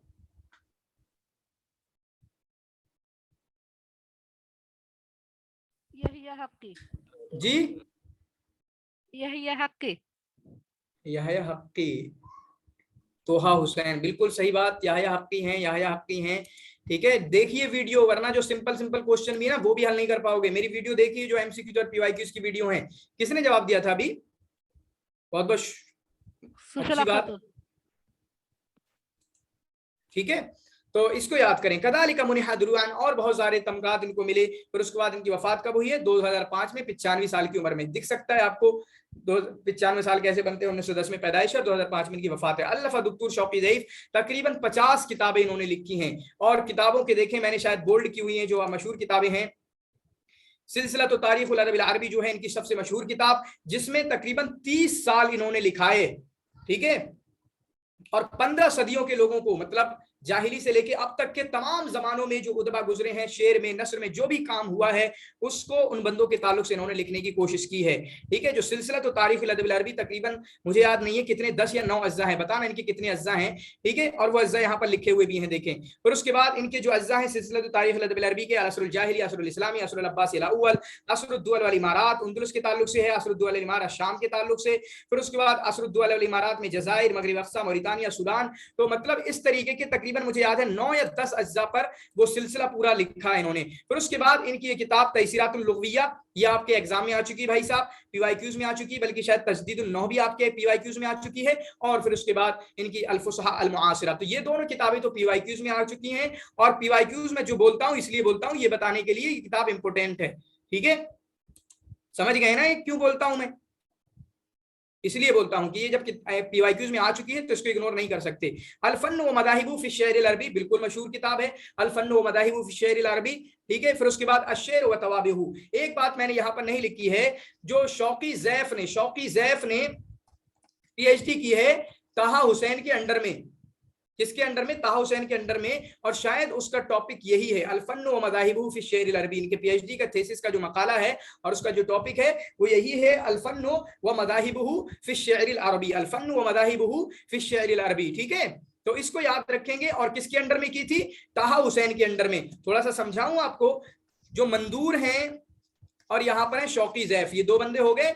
तो मंदूर की जो पीएचडी की डिग्री है वो है अहमद अमीन की इशराफ में, और शौकी ज़ैफ की जो डिग्री है वो है आपके ताहा हुसैन के इशराफ में। ठीक है, तो इसको याद रखेंगे, क्लियर है। फिर उसके बाद यहाँ पर देखें, ये किताब भी शायद आपके आ चुकी है एग्जाम में, अश-शेर व तवाबिहु अश-शाबी अला मर अल-उसूर अल-हुब्बुल उदरी इंदल अरब। ये तो बहुत पूछी जाती है, फेवरेट है ये एग्जामिनर्स की। अल-हुब्बुल उदरी इंदल अरब फी तुरासी वश-शे'रि वन-नस्र वल-लुगा, मशहूर किताब। फी शे'रि वल-फ़काहति फी मिस्र, सिर्फ नक़्द इनकी किताब है, अन-नक़्द। हालांकि फिन नक़्द अदबी इनकी किताब है। अल-अदबुल अरबी अल-मुआसिर, ये किताब तो हम पढ़ते हैं और इसके एमसीक्यूज में तैयार कर रहा हूं, और बहुत जल्दी इंशाल्लाह एग्जाम से पहले मैं एमसीक्यूज आपको देने की कोशिश करूंगा। हालांकि वो पेड होगा, क्योंकि मैं बहुत टाइम उसमें लगा रहा हूं, बहुत तैयार कर रहा हूं, बहुत पूरी किताब पढ़ के उसको एमसीक्यूज और कुछ और भी चीजें मैं उसको ऐड करने की कोशिश करूंगा, ताकि आपका मैक्सिमम फायदा इस किताब से हो सके, बगैर पढ़े हुए भी। जो लोग ना पढ़ सकें वो एमसीक्यूज के जरिए इस किताब से तैयारी कर सके, मैं ऐसा तैयार कर रहा हूं। तो ये तो है ही मशहूर किताब। अन-नक़्द भी किताब है, एक और किताब है इनकी फिन नक़्दुल अदबी, जो भी हमारा डिस्कशन हुआ था। मशहूर किताब अल-बलागा ततव्वुर तारीख, अगर बलागा के ताल्लुक से पढ़ना है तो हमेशा कोई आपको यही किताब रिकमेंड करेगा। यानी बलागा की तारीख के मुतालिक से अगर कोई किसी से पूछना चाहें आप पढ़ें तो यही किताब आपको रिकमेंड की जाएगी, जिसकी वजह से ये मशहूर किताब है। अब थोड़ा सा इन्होंने टॉपिक वाइज डाल दिया है कि फिद्रासात इस्लामिया में कौन कौन सी किताबें हैं। ये किताब आपके एग्जाम में पूछी जा चुकी है, अल-हबारा अल-इस्लामिया मिनल कुरानी व सुन्ना, बोल्ड हुआ है, देखें आप, देखें बोल्ड किया हुआ है मैंने, अल-हबारा अल-इस्लामिया मिनल कुरानी व सुन्ना। फिर उसके बाद बलागी और नकदी में अल-बलागा व ततव्वुर व तारीख, मशहूर किताब। फिर नक़्दुल अदबी, मशहूर किताब। फुसूल फी अश-शे'रि व नक़्दिही, मशहूर किताब। फुसूल फी अश-शे'रि व नक़्दिही, तीनों मशहूर किताबें हैं और तीनों को मैंने बोल्ड किया हुआ है। फिर उसके बाद तारीख़ुल अदब अल-अरबी में ये वही पूरे दिए हुए हैं कि असर जाहिली, असर इस्लामी, इसको आप देख सकते हैं। ये सिलसिला तो तारीख़ुल अदब अल-अरबी है, जिसमें इन्होंने अपने पूरे 30 साल सर्फ किए हैं। फिर उसके बाद लुगत में क्या है, अल-मदारिसुन नहविया, लैंग्वेज में क्या है, मदारिसुन नहविया, जो कि ग्रामर पे है। ठीक है, मैं भी इसमें तारीख वगैरह का तस्करा किया होगा कि कौन कौन से मदारिस थे, क्या क्या मानते थे, ऐसा क्या, ठीक है, वो सब होता है। तो मदारिस नहविया मशहूर किताब है क्योंकि PYQs में आ चुकी है, बल्कि ये तीनों किताबें जो यहाँ पर है ना भाई साहब, तीनों किताबें आपके एग्जाम में आ चुकी हैं। अल-मदारिस अन-नहविया, तजदीद उन-नहव, तयसीरात उल-लुग़विय्या, फिर उसके बाद तर्जुमा लोगों की जिंदगी के बारे में, शौकी शायरुल असरिल हदीस, अल-बारूदी राइदुल असरिल हदीस, ये दोनों किताबें मशहूर हैं। और मई जो है इनकी सीरा ज़ातिया है, मई जो है इनकी सीरा ज़ातिया है, जो कि आपके 2 पार्ट में 2 वॉल्यूम्स में है। कितने में? 2 वॉल्यूम्स में है इनकी किताब मई सीरा ज़ातिया, 2 वॉल्यूम्स में। फिर उसके बाद अदबी में, अदब में क्या क्या लिखा है, इनकी किताब अल-फन्न व मदाहिब फी अश-शअर अल-अरबी मशहूर किताब। फिर उसी तरीके से एक और किताब है अल-फन्न व मदाहिब फी अन-नस्र अल-अरबी, यहाँ पर है फी अश-शअर अल-अरबी, यहाँ पर है नस्र अल-अरबी। अल-अदब अल-अरबी अल-मुआसिर, ये तो हम जानते ही हैं। अल-हुब्ब अल-अज़री इंद अल-अरब, ये मशहूर किताब। फिर उसके बाद अश-शअर व तवाबिह अश-शअबिय्या अला मर्र अल-उसूर, इसको भी मैंने बताया था। फिर उसके बाद भाई साहब रिसर्च मेथोडोलॉजी में, जो रिसर्च मेथोडोलॉजी में ये किताब काफी मशहूर है, अल-बह्स अल-अदबी, इस बार हमें रिकमेंड की गई थी कि हम पढ़ें, तो इसको याद करेंगे। अल-बुतूलत फी शेर अल-अरबी में मशहूर किताब, अल-फ़क़ाहत फी मिस्र जो है, इन किताबों को आप अच्छे तरीके से याद करेंगे। ठीक है, इन किताबों को आप याद करेंगे। ये हुआ आपका शौकी ज़ैफ़ के मुतालिक।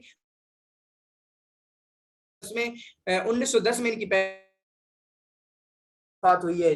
टोटल 95 साल जिए हैं। उसके बाद जो हैं ये लुग़वी हैं और इसी तरीके से आपका नाक़िद भी हैं और उसी वजह से इनको यहाँ पर पढ़ रहे हैं। और खास बात बताएं तो मजमा लुग़ा अल-अरबिया अल-क़ाहिरा के प्रेसिडेंट भी रहे हैं। 3 तरीके के इनको जो है अवार्ड मिले। एक मिला 1979 में जायज़त-उद-दौलत तक़दीरिया, 1983 में आपको इनको मिला जायज़त Malik Faisal award, international prize जो है वो मिला। फिर उस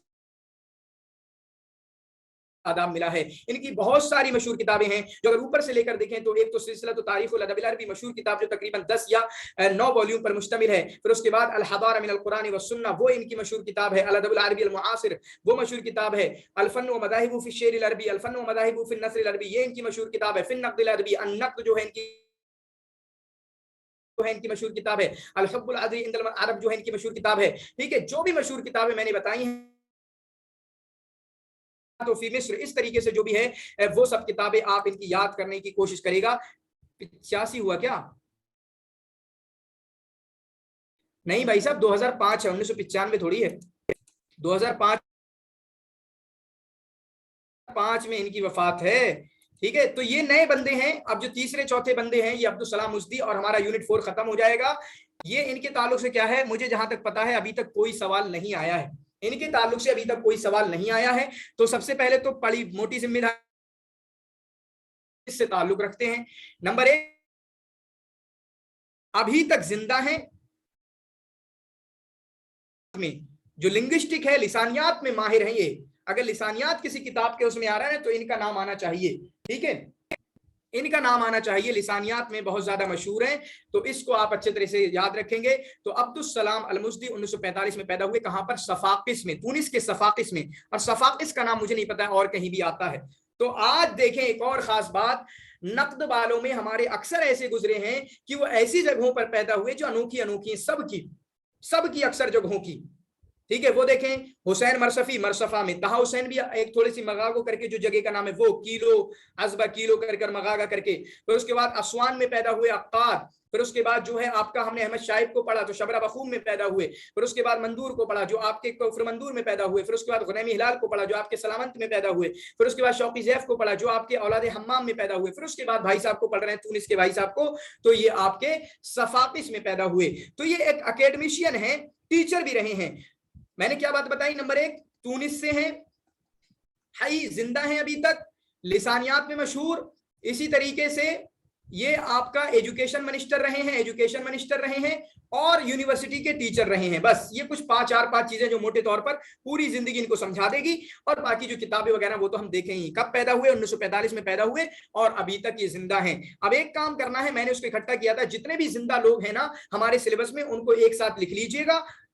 ठीक है, जितने भी जिंदा लोग हैं, और उसके बाद उनको देख लीजिएगा कौन कौन जिंदा हैं। ठीक है, आपके लैला उस्मान हैं, आपके ठीक है ये अब्दुल सलाम अल-मुज़दी हैं, इब्राहिम अल-कूनी हैं, अहलाम मुस्तगानवी हैं, ये लोग जिंदा हैं। और भी कुछ लोग जिंदा हैं, ज़करिया तामिर हैं। तो ज़करिया तामिर तो शायद नहीं है जिंदा ना, ज़करिया तामिर नहीं है शायद। तो अकादमी है, सबसे पहले तो एक एकेडमिशियन है, कातिब हैं। हम जानते हैं किनको जानते हैं, उमर अबू रीशा डिप्लोमेट हैं। इसी तरीके से आपके नज़ार कुब्बानी जो है डिप्लोमेट हैं, उमर अबू रीशा डिप्लोमेट हैं। तो इन लोगों की तरह ये भी डिप्लोमेसी में है। डिप्लोमेसी मतलब जो लोग सफीर बनते हैं, ठीक है, जो लोग सफीर बनते हैं, एम्बेसडर वगैरह बनते हैं, उन्हीं लोगों को आपका जो है डिप्लोमेट कहा जाता है। वजीर तालीम अल आली, और हायर एजुकेशन के मिनिस्टर थे, हायर एजुकेशन के मिनिस्टर थे तूनिस में, समझ रहे हैं, जो यूनिट 10 है आपका हायर एजुकेशन, उसी के तूनिस में मिनिस्टर थे ये। फिर उसके बाद मिन अहम्मिल बाहिसीना, बहुत बड़े बाहिस हैं मजाले लिसानियात में और लुगा में, ये बात मैंने कही, ये खुसूसियत है इनकी, मजाले लिसानियात और लुगा में काफी मशहूर हैं। युअद्दु वाहिदन मिन नुक्काद अल क़लाइल, और उन कम नुक्काद में से समझा जाते हैं, मतलब उन मादूद चंद, उन चंद बड़े लोगों में से, बड़े नुक्काद में से समझे जाते हैं जिनका नक़्द अदबी में एक बड़ा नाम माना जाता है। तरस्सखत अस्माउहुम, एक बड़ा नाम माना जाता है पूरे तूनिस में नहीं सिर्फ, बल्कि पूरे आलम अरबी में नक़्द में जो बड़े बड़े नाम समझे जाते हैं उनमें से आपके अब्दुस्सलाम अल मुज़्दी भी हैं। फ़अला मदार मसीरत तवीला क़द्दम अताअन वाफ़िरा असम फ़ी इस्राइल हरकत नक़दी अरबिया, चुनांचे अपनी जिंदगी में इन्होंने बहुत सारी किताबें लिखी हैं। वहादा, साथ साथ में चुनांचे जो नक़द अदबी पर भी काम किया, साथ में कुछ सियासी तौर पे भी, क्योंकि एजुकेशन मिनिस्टर थे, डिप्लोमेट भी थे और एकेडमिशियन थे, मतलब यूनिवर्सिटी में टीचर भी थे, ये काम भी इन्होंने किए हैं। और इस चीज को आपने जहन में रखना है। यहां तक कि जो तूनिस की यूनिवर्सिटी है उसमें लिसानियात के उस्ताद भी रह चुके हैं, और इसी तरीके से इनको कुछ पॉलिटिकल ओहदे भी मिले, जैसे कि हक बदत तालीम, एजुकेशन मिनिस्टर रहे हैं आपके तूनिस के अंदर। समझ रहे हैं, पूरी जिंदगी इनके सामने क्लियर है, इनकी पूरी जिंदगी क्लियर है कहां कहां पर रहे हैं ये आपके टीचर के तौर पर रहे हैं, या आपके सियासत में भी रहे चुनांचे एजुकेशन मिनिस्टर, इसी तरीके से डिप्लोमेसी में रहे क्योंकि एम्बेसडर वगैरह रहे हैं। अब देखें यहाँ पर इनकी डेट वगैरह याद करेंगे। जो इन्होंने इजाजा हासिल किया यानी बैचलर किया, वो आपका इन्होंने किया 1969 में। फिर उसके बाद 1972 में तबरीज, पता नहीं क्या होता है। फिर उसके बाद इनका दुक्तूरा क्या है, पीएचडी क्या है, 1919 में। एक और इंपॉर्टेंट बात हमारे इस नक़्द वालों की, असले हदीस की, यहाँ पर पीएचडी बहुत हैं। बैक में जाएंगे आप, बैक में जैसे आज पढ़ाए हमने, बैक में अगर सलाम मुज़्दी की बात करें, इनके पास भी पीएचडी है। और उसके बाद शौकी ज़ैफ की बात करें, उनके पास भी पीएचडी। और उसके बाद गुनैमी हिलाल की बात करें, उनके पास भी पीएचडी। मंदूर की बात करें, मंदूर के बाद भी पीएचडी। ये 4 लोग हो गए, और तहा हुसैन के पास भी पीएचडी। तो ये लोग 5 लोग पीएचडी वाले हैं 9 लोगों में से। इसको आपने अपने अच्छे तरीके से जहन में रखना है। तो जो पीएचडी की डिग्री इन भाई साहब को मिली है, वो मिली है 1919 में, ये याद रखना। वजीर तालीम कब बनाए गए, मतलब हायर स्टडीज के जो मिनिस्टर बनाए गए 1987 से 1989 में। और उसके बाद अरब लीग, जामियतुद दौला अल अरबिया, अरब लीग के पास जो सफीर थे तूनिस के, वो कब बने, 1989 से 1990 तक, 1 साल के लिए। फिर उसके बाद सऊदिया के यहाँ पे एम्बेसडर कब थे, 1 साल के लिए, 1990 से 1991 में। फिर उसके बाद इन्होंने पढ़ाना शुरू किया यूनिवर्सिटी में 1991 से। ये याद रखना, ये याद रखना। तो गोया कि पहले जो है, पहले ये सियासत में थे। यहाँ पर देखें, पहले थे सियासत में, एजुकेशन मिनिस्टर, उसके बाद आए डिप्लोमेसी में, उसके बाद आए डिप्लोमेसी में, उसके बाद 1991 में आए टीचिंग में। तो जो लेवल है, पहले थे सियासत में, मतलब पॉलिटिशियन थे, और उसके बाद वो एजुकेशन मिनिस्टर बने। फिर उसके बाद सिफारत में आए, यानी एम्बेसी वगैरह, यहाँ पर आपके एम्बेसडर बने। फिर उसके बाद टीचिंग पे आए। गोया कि अभी तक क्या पता अभी रिटायर हो गए हो या क्या हो गया हो, थोड़ा अभी की जिंदगी इनकी देख सकते हैं। ठीक है, काफी बूढ़े हो चुके होंगे ना, जिसकी वजह से अभी इनके बारे में कुछ आता नहीं है। वीडियो, ताजा वीडियो नहीं मिलती है, 4, 5, 6 साल पहले की वीडियो मिलती है यूट्यूब पे, अगर आप देखेंगे खगाल के इनके प्रोग्राम मिलते हैं। तो 1991 से इन्होंने पढ़ाना शुरू किया था। ये भी एक पॉइंट की बात है जिसको आप देख सकते हैं। फिर उसके बाद किस किस के उदू थे, मेंबर थे, हालांकि ये इतना मैटर नहीं करेगा, इसको मैं छोड़ता हूं। ठीक है, फिर उसके बाद इनको कौन कौन से ओहदे मिले, जायज़तुद दौला मिला 1985 में, जायज़तुद दौलत तकदीरिया मिला। ये जायज़तुद तकदीरिया ये वाला है ना, ये मिस्र वाला नहीं है, ये तो बैरूत वाला है, ये तो बैरूत वाला है। कब मिला इनको, 2008 में। फिर उसके बाद जायज़तुद सुल्तान अल आवीस इनको मिला 2009 में, जो कि कहां से मिला, इमारात से। फिर उसके बाद जायज़तुद सुल्तान काबूस मिला इनको मस्कत से 2015 में। ये 5 अवार्ड हैं, याद कर सकते हैं कहां से मिले, ऐसे अच्छे से याद हो जाएगा। पहला मिला तूनिस से मिला 1985 में, जिसका नाम है जायज़तुद दौला। दूसरा मिला 2008 में जिसका नाम है जायज़तुद दौलत तकदीरिया या जायज़तुद तकदीरिया सिर्फ, वो मिला इनको बैरूत से। फिर उसके बाद 2009 में मिला इनको यूएई से, इमारात से, जिसका नाम है सुल्तान अल आवीस। फिर 2015 में मिला ओमान से, जिसका नाम है सुल्तान काबूस। तो दौला, तकदीरिया, अवीस, काबूस, इस तरीके से 4 अवार्ड हैं। और डेट के साथ 85, 8, 9, 15 करके याद कर सकते हैं, बहुत कुछ नहीं है। इनको 4 अवार्ड मिले, शौकी ज़ैफ को 3 अवार्ड मिले। इस तरीके से इंशाल्लाह सारा क्लियर हो जाएगा। तो ये हुआ हमारा लेक्चर खत्म। और इसके बाद इंशाल्लाह, बल्कि ये किताबें तो रह गई इनकी, ठीक है, इनकी किताबें तो रह गई। तो आप देखें जब इनकी किताबों का तस्करा आया था, इससे पहले एक किताब का तस्करा आया था और उस्लूब, अहमद शाइब की जो किताब है उस्लूब, उसके वहां पर मैंने तस्करा किया था कि इसी नाम से एक और मशहूर किताब आएगी अल उस्लूबियत वल उस्लूब करके। तो इनकी किताब है अल उस्लूबियत वल उस्लूब करके 1977। फिर उसके बाद अन-नक़्द वल हुदासा मशहूर किताब 1983। असल में प्रॉब्लम क्या है ना, इनकी अभी तक कोई सवाल इनके ताल्लुक से बना ही नहीं है, कोई सवाल इनके ताल्लुक से नहीं बनाया। तो जो मैंने बोल्ड की है वो तो जरूर याद करना। नंबर 1 अल-उस्लूबियत वल उस्लूब, अन-नक़्द वल हुदासा, कामूसुल लिसानियात, तो गोया कि कामूस भी लिखी है, एक मोजम भी लिखी है जो अरबी से फरंसी और फरंसी से अरबी में भी है। फिर उसके बाद मराजिउन नक़्दुल हदीस या मराजिउल लिसानियात, लिसानियात तो याद करने की जरूरत नहीं है क्योंकि लिसानियात बहुत जगहों पर होगा। अत-तफ़कीरुल लिसानी, जहां पर भी लिसान लिसानियात होगा तो मोस्ट प्रोबेबली हम जाएंगे ये किताब किसकी है, अब्दुस सलाम अल-मुज़्दी की है, ठीक है। फिर उसके बाद क़ज़ियतुल बिनियविया, ये मशहूर किताब है 1991 में, शायद इनकी जिंदगी में ये टॉपिक काफी अहम समझा जाता है। एक बार मैं इनके टॉपिक वगैरह या सर्च कर रहा था इनके बारे में यूट्यूब पे, काफी अहम मौजू इनका समझा जाता है। मा वरा अल-लुगा 1994, फी आलियात अन-नक़्द अदबी, ठीक है, अल-मुस्तलह अन-नक़दी, ये किताबें भी याद कर सकते हैं। ये तीनों, बल्कि ये पांचों किताबें याद करेंगे, यहाँ वाली जो पांचों किताबें हैं ये पांचों किताबें याद करेंगे। और उसके बाद अबुल कासिम अश-शाबी के ताल्लुक से फी शाबी के अशार वगैरह पे भी नक़्द किया है, ये किताब भी इनकी। तूनिस वाले ने अपने तूनिस बंदे पर, तूनिस वाले शायर पर नक़्द किया है, वो ज़हन में रखेंगे। फिर उसके बाद इनकी किताब इत्तक़ुत तारीख़ अय्युहल अरब 1999, ये किताब याद कर सकते हैं। रिवायतुन तंतज़िरु मन यक्तुबुहा 2002, ये रिवाया नहीं है बल्कि लिखा है कि रिवायतुन तंतज़िरु मन यक्तुबुहा, इस तरीके की किताब है। फिर उसके बाद जो मशहूर किताबें ऊपर थी मैंने बता दी हैं, बाकी किताबें तो बहुत हैं, उन पे भी आपकी नजर आप डाल सकते हैं, आपको जो लगना चाहिए। असल में मैंने बताया है कि जब किताबें किसी की भी ज़्यादा हुआ करें तो आपने क्या करना है, आपने ये करना है कि अपने माइंड को ये बताना है कि हाँ ये किताबें अहम हैं, वो किताबें याद करना है। उसके बाद जब वो किताबें याद हो जाएं फिर आप दूसरी किताबों की तरफ जाएंगे। तो जो भी क्वेश्चन हो, जो भी सवाल हो, आप जरूर जल्दी से पूछें, फिर उसके बाद इंशाल्लाह हम इसको खत्म करते हैं, ठीक है। तो काफी जल्दी हो गया माशाल्लाह, मुझे इतनी उम्मीद नहीं थी कि हम 4 लोगों को इतनी जल्दी निपटा लेंगे, ठीक है जी। जिसको बोल के पूछना है वो बोल के पूछ ले, जिसको वैसे पूछना है वो वैसे पूछ ले।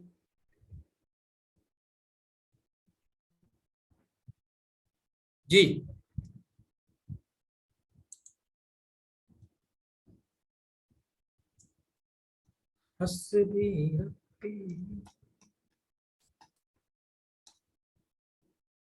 चलें ठीक है, नींद आती होगी आप लोगों को ट्राई करेंगे इंशाल्लाह कि यूनिट 5 में जल्दी जल्दी चीजें जाएं, 7-8 दिन में अल्लाह ताला उसको पूरा करा दे। हालांकि लगता नहीं है, 10-12 दिन तो जाएंगे। फिर उसके बाद यूनिट 7 भी है, ठीक है।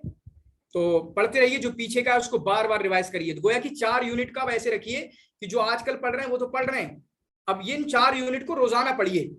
एक दिन में पूरा यूनिट खत्म करिए, 5 दिन में एक यूनिट खत्म करिए, 3 दिन में एक यूनिट खत्म करिए। मान रिवीजन में उनको रखिए, अब रिवीजन का टाइम बना लीजिए, प्लीज अल्लाह के वास्ते बोल रहा हूँ, रिवीजन का टाइम बना लीजिए। हर दिन 1 घंटा दीजिए कि मेरा जो पढ़ा हुआ है यूनिट 1 को दूंगा, और उसके साथ साथ जो भी आपको पीवाईक्यूज वगैरह मिले, एमसीक्यूज वगैरह मिले, उनको हल करते चलिए, ठीक है। जो मॉक टेस्ट वगैरह मिले आपको, एमसीक्यूज वगैरह मिले, उनको हल करते चलिए। इंशाल्लाह आपकी जिंदगी आसान हो जाएगी और आपके लिए सिलेक्शन आसान हो जाएगा। तो मैं खत्म करता हूं, शुक्रन जजीला, जज़ाकुमुल्लाहु खैरन व अहसनल जज़ा।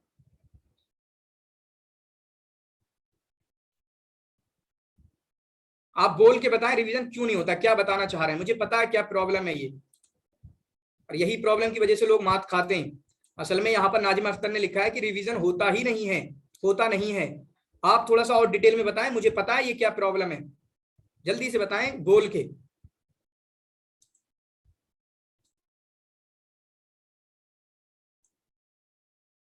जी टाइम नहीं है, मतलब टाइम ही नहीं है तो करेंगे क्या, टाइम नहीं है। पेपर 2 को भी साथ ले चले। हाँ बिल्कुल, टाइम नहीं तो क्या मतलब, सिर्फ एक बार पढ़ के थोड़ी निकलेगा। आप सिर्फ 5 यूनिट पढ़ें लेकिन रिवीजन करके पूरा अच्छे से पढ़ के जाएं, ये असल है। ये नहीं कि 10 यूनिट पढ़ें और एक भी किसी का कुछ पता ना हो हमें, ये असल नहीं है हार्ड।